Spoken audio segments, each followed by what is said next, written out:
Hello friends, आइए एक नया टॉपिक इस वीडियो में डिस्कस करते हैं और वो है विशिष्ट ऊतक या स्रावी ऊतक। इससे पहले हम दो प्रकार के ऊतक स्टडी कर चुके हैं आपके साथ, जिनमें एक थे सिंपल टिश्यू और दूसरे से कॉम्प्लेक्स टिश्यूज़। उसी क्रम में ये तीसरा प्रकार के जो टिश्यूज़ हैं वो हैं स्पेशल टिश्यूज़ और सीक्रेटरी टिश्यूज़। तो आइए शुरू करते हैं विशिष्ट ऊतक या स्रावी ऊतक। हमें पता है कि जिस प्रकार से जंतुओं में अपशिष्ट पदार्थों को बाहर निकालने के लिए एक्सक्रीटरी सिस्टम या उत्सर्जन तंत्र पाया जाता है, उस प्रकार का कोई तंत्र पादपों में नहीं पाया जाता। कोशिकाओं का प्रोटोप्लाज्म कुछ उत्पादों को संग्रहित करता है जिनका उपयोग भविष्य में कोशिका उपापचय में किया जाता है। इस प्रकार के कुछ पदार्थ जो प्रोटोप्लाज्म में संग्रहित रहते हैं उनमें रेंजिन, गोंद, रबर, तेल, बाष्पशील तेल, ये इस प्रकार के कुछ पदार्थ हैं जो प्रोटोप्लाज्म में संग्रहित रहते हैं।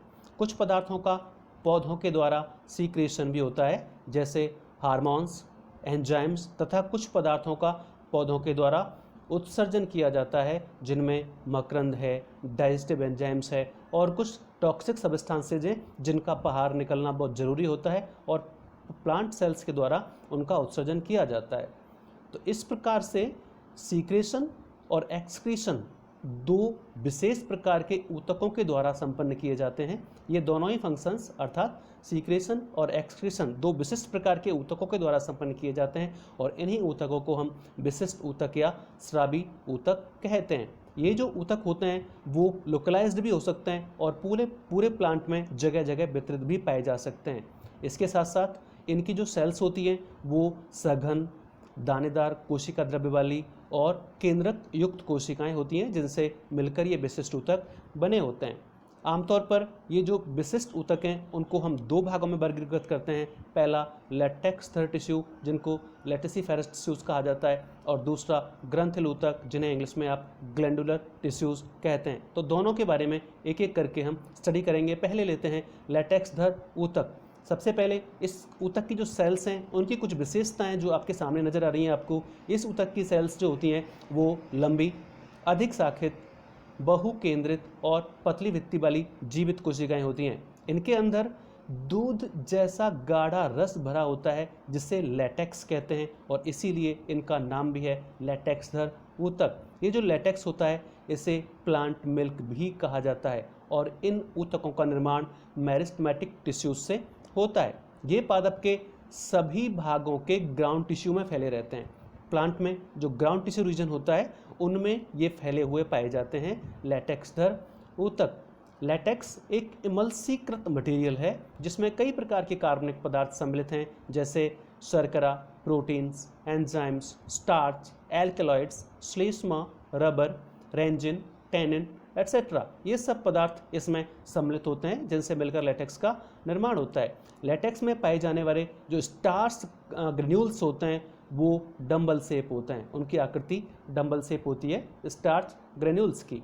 ये जो लेटिसिफेरस टिश्यूज़ हैं वो कई एंजियोस्पर्म फैमिलीज में पाए जाते हैं, जिनमें मोरेसी, एपोसाइनेसी, म्यूजेसी, यूफॉर्बिएसी, पेपेबरेसी, कंपोजिटी, जिसको एस्ट्रेसी भी कहा जाता है, यूट्रिकेसी, साथ में एस्क्लेपिडिएसी। ये कुछ ऐसी फैमिलीज़ हैं जिनमें आप इन ऊतकों को आसानी से आइडेंटिफाई कर सकते हैं। ये जो लेटेक्स होता है जो इन ऊतकों में संग्रहित रहता है, इन ऊतकों की कोशिकाओं में संग्रहित रहता है, इसके दो मुख्य कार्य हैं। पहला, पादपों को सुरक्षा प्रदान करना और दूसरा, प्लांट्स को जीवाणुओं और कवकों के संक्रमण से बचाना।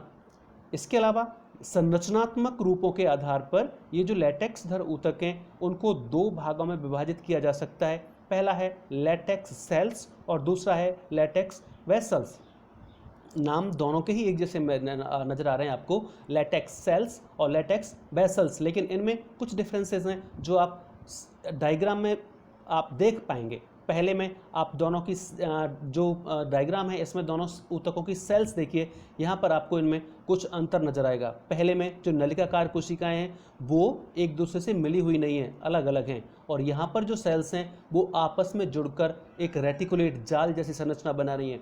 तो इन दोनों में बेसिकली सेल्स के अरेंजमेंट में, सेल्स के शेप साइज में अंतर होता है। क्या है दोनों में डिफरेंस और क्या कार्य करते हैं उनको एक एक करके हम स्टडी करते हैं। पहले लेते हैं लेटेक्स सेल्स को। इनको हम रबर छीरी कोशिकाएं भी कहा जाता है। और ये जो कोशिकाएं होती हैं वो लंबी, नलिकाकार, शाखित या अशाखित जीवित कोशिकाएं हैं। युवा लेटेक्स कोशिकाएं बहुत छोटी और सिनोसिटिक यानी बहुकेंद्र की होती हैं।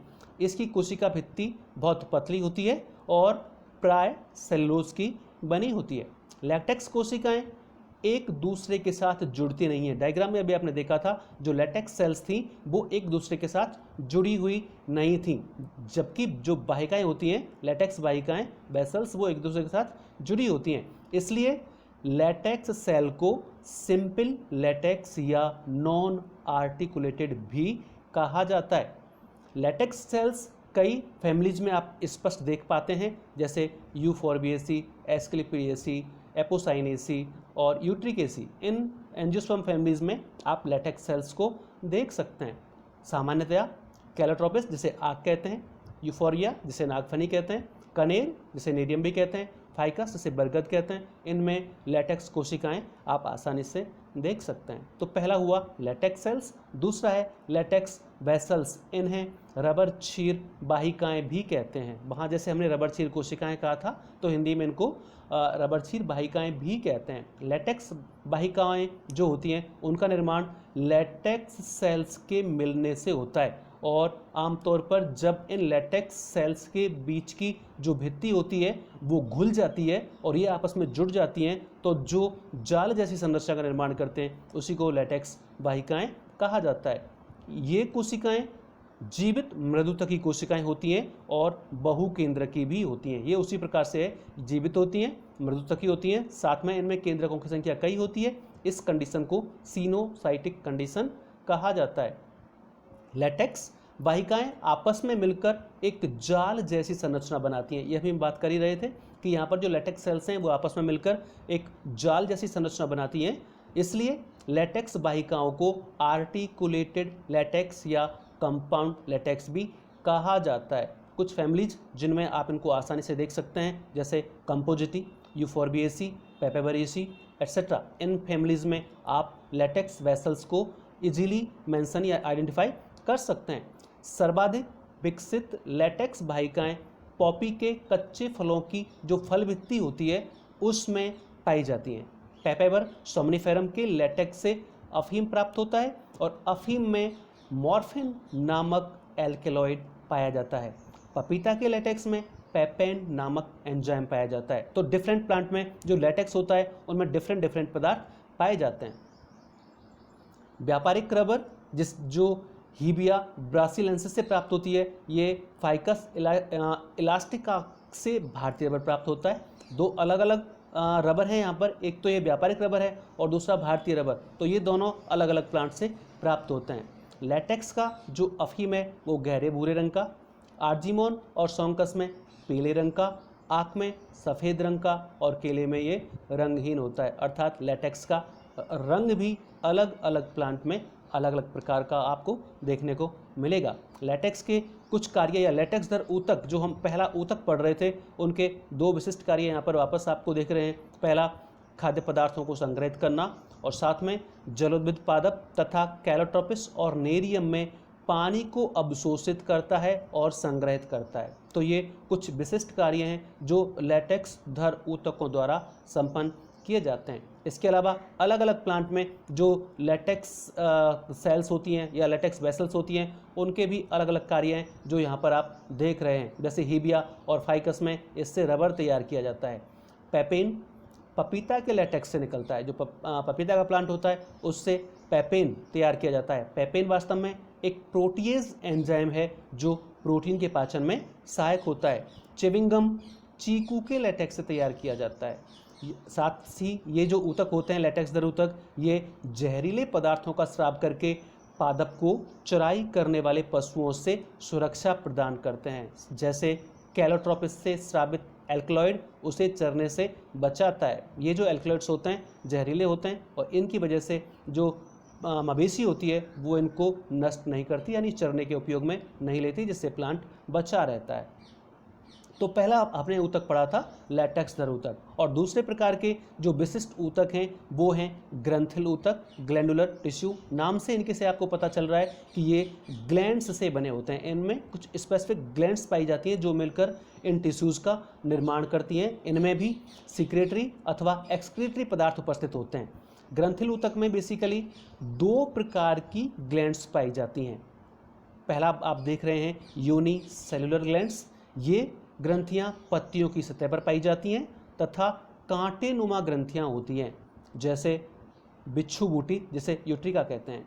और दूसरा है बहुकोशिकीय यानी multi cellular glands. Multi cellular glands again दो प्रकार की होती हैं, एक एक्सटर्नल ग्लैंड्स और दूसरी इंटरनल ग्लैंड्स। तो पहले मल्टी सेलुलर में पहले प्रकार की जो ग्रंथियां हैं वो हैं एक्सटर्नल ग्लैंड्स। ये पादप की सतह पर उपस्थित होती हैं तथा एपिडर्मिस की जो आउटग्रोथ्स होती हैं उनके रूप में बाहर निकली रहती हैं। इनमें कौन कौन से सम्मिलित हैं एक एक करके हम यहाँ पर देखेंगे। जैसे पहला है ग्लैंडुलर हेयर्स, ये तंबाकू और प्लम बैगों के गोंद के समान चिपचिपा पदार्थ स्राव करने का कार्य करते हैं।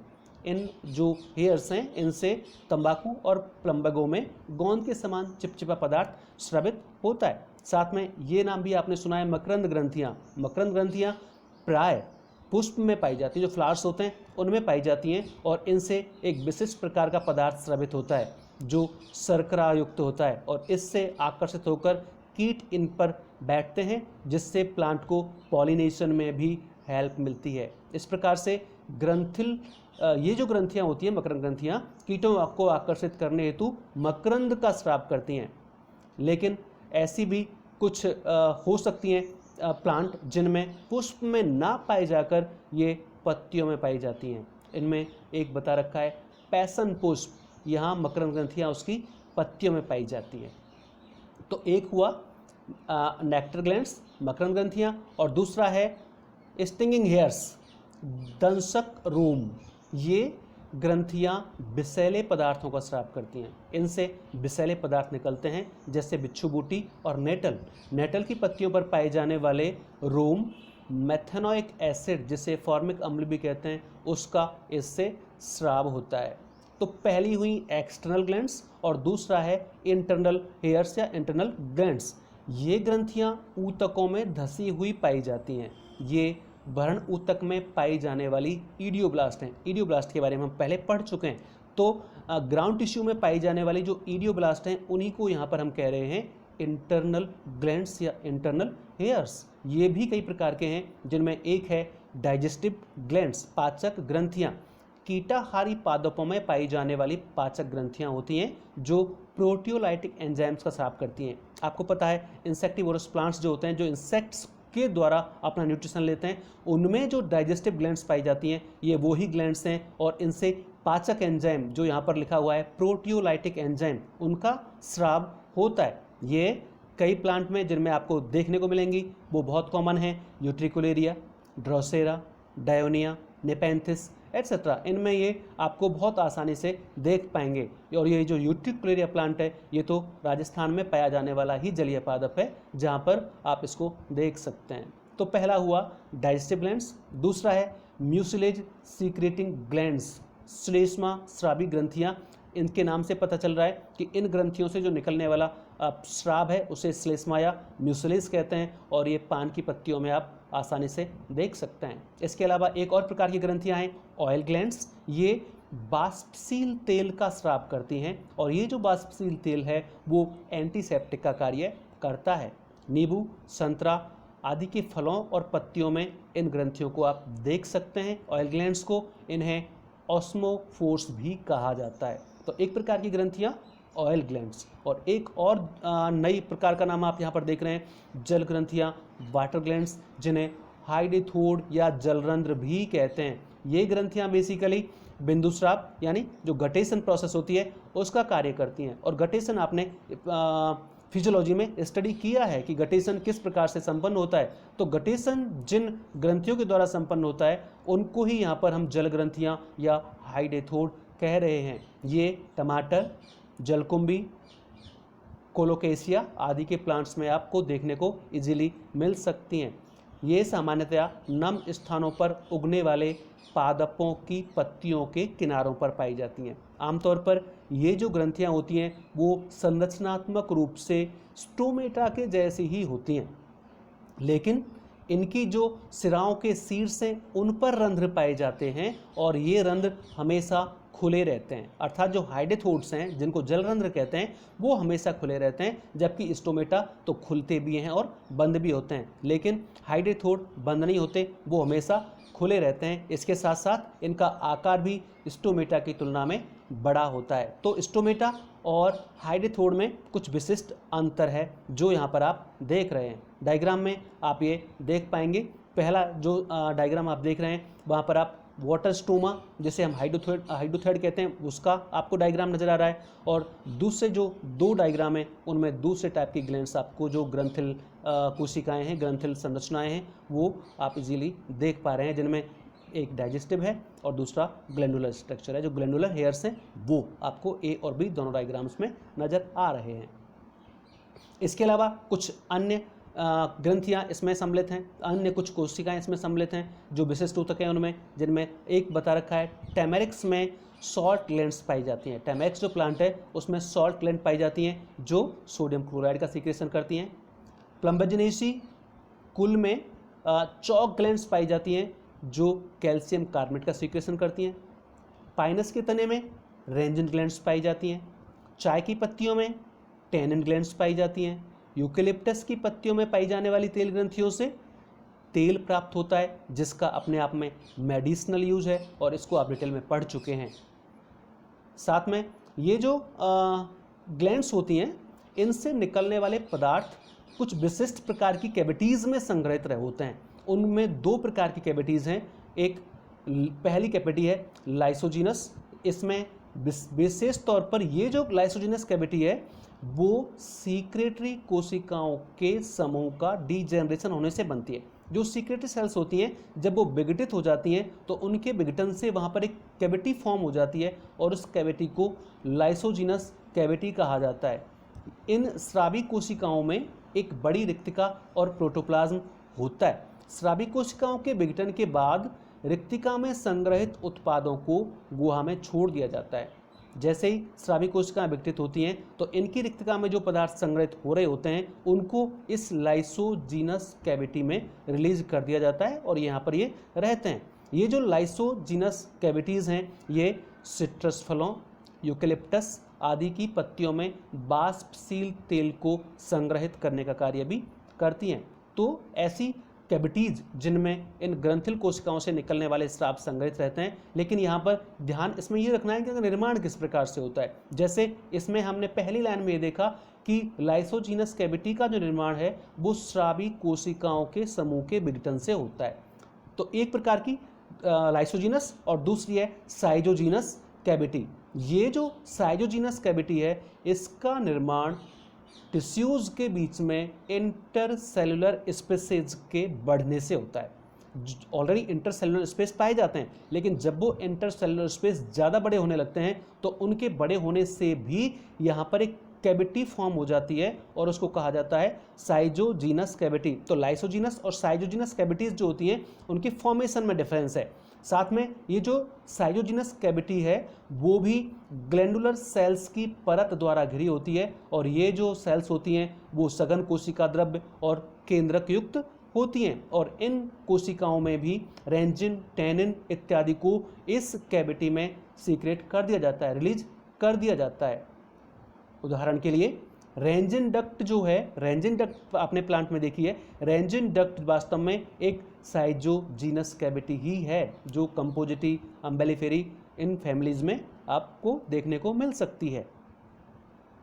तो कुल मिलाकर इस पूरे वीडियो में हमने कुछ विशिष्ट ऊतकों के बारे में स्टडी की है जिनमें बेसिकली दो प्रकार के टिश्यूज आपने किए थे। एक तो लेटेक्स धर ऊतक और दूसरा ग्रंथिल ऊतक। लेटेक्स धर ऊतक के कौन कौन से प्रकार हैं, ग्रंथिल ऊतक में कौन कौन सी ग्रंथियां पाई जाती हैं और इन के बाद में फाइनली जो दो कैविटीज़ फॉर्म होती हैं ग्रंथियों के एक प्रकार की लाइसोजिनस कैविटी थी, दूसरा साइटोजिनस कैविटी थी, और इन दोनों में ही इन ऊतकों से या उन ऊतकों की कोशिकाओं से निकलने वाले जो पदार्थ हैं वो रिलीज कर दिए जाते हैं और वहाँ पर ये इकट्ठे पाए जाते हैं, संग्रहित पाए जाते हैं। तो इस प्रकार से प्लांट में 3 बेसिक प्रकार के टिश्यूज़ आपको देखने को मिलते हैं, जिनमें हम तीनों प्रकार के टिश्यू स्टडी कर चुके हैं। पहला था सिंपल टिश्यू, दूसरा था कॉम्प्लेक्स टिश्यू, और फाइनली यहाँ पर तीसरा हमने किया है स्पेशल या सीक्रेटरी टिश्यूज़। तो इस प्रकार से एंजियोस्पर्म प्लांट्स के 3 विशिष्ट ऊतकों की स्टडी हम इन 3 वीडियोज़ में कर चुके हैं। इस वीडियो को आप वापस से 1-2 बार ठीक से देखिए और इस विशिष्ट ऊतकों को समझने का प्रयास कीजिए, आप समझ पाएंगे। इसके बाद अगले वीडियो में हम और दूसरे टॉपिक के साथ आपके साथ उपस्थित होंगे। Thank you.